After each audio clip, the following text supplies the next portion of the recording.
Hi, I'm Ashley with YNAB, and today I'm going to tackle the topic of getting your partner on board with money. I've actually been on both sides of this. I've been the reluctant one and I've been the budget obsessed one. I know what it's like to sit in a budget meeting and either feel defensive or bored and just wanting it to be over. I also know what it's like to be so excited about your budget and figuring out something I couldn't figure out before in YNAB and talking a million miles a minute and seeing Jeremy's eyes glaze over. So I know what doesn't work, but I also know what does work. And talking to your spouse or partner about money doesn't have to be forced and it doesn't have to be stressful. So today I'm going to share 4 ways to get them on board with budgeting. I had to pause really quick and answer the door for FedEx, but it leads me into my first point, which is to create a fun money category for each of you. So that's 2 separate categories in the budget. In the past, as the spender, which clearly I'm still the spender, I'm just also a little bit of a saver. But when Jeremy would say, hey, maybe we should start budgeting, I did not hear that. What I heard was, hey Ashley, you're spending too much money and it's gonna stop today.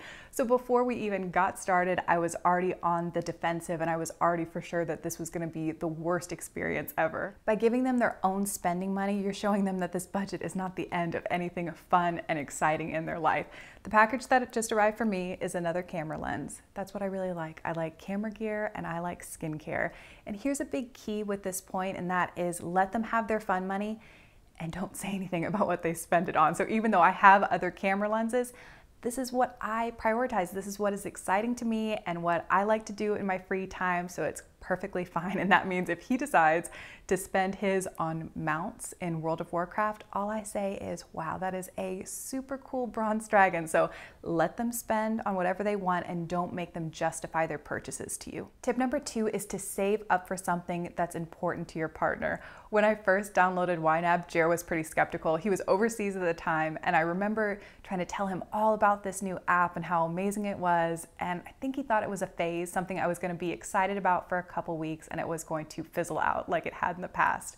So to get him excited, I thought about what was important to him.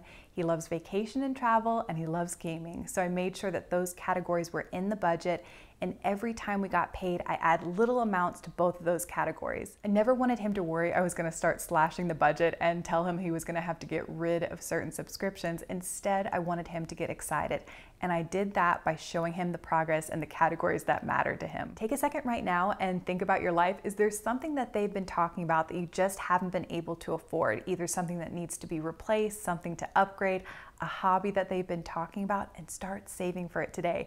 It's such a cool experience to be able to show them the budget and show your progress and say that you've reached a goal in this category so you can go out and buy or do X, Y, or Z. Tip number 3 is to make it easier for them. You want to remove friction.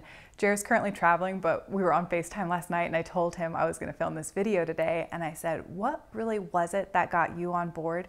And he said it was your excitement and the fact that you did most of the work. And that's true. Even today, I still do most of the actual managing of the budget. I like it. I like going in. I like doing a fresh start for the new year, changing categories. I love reconciling when everything matches.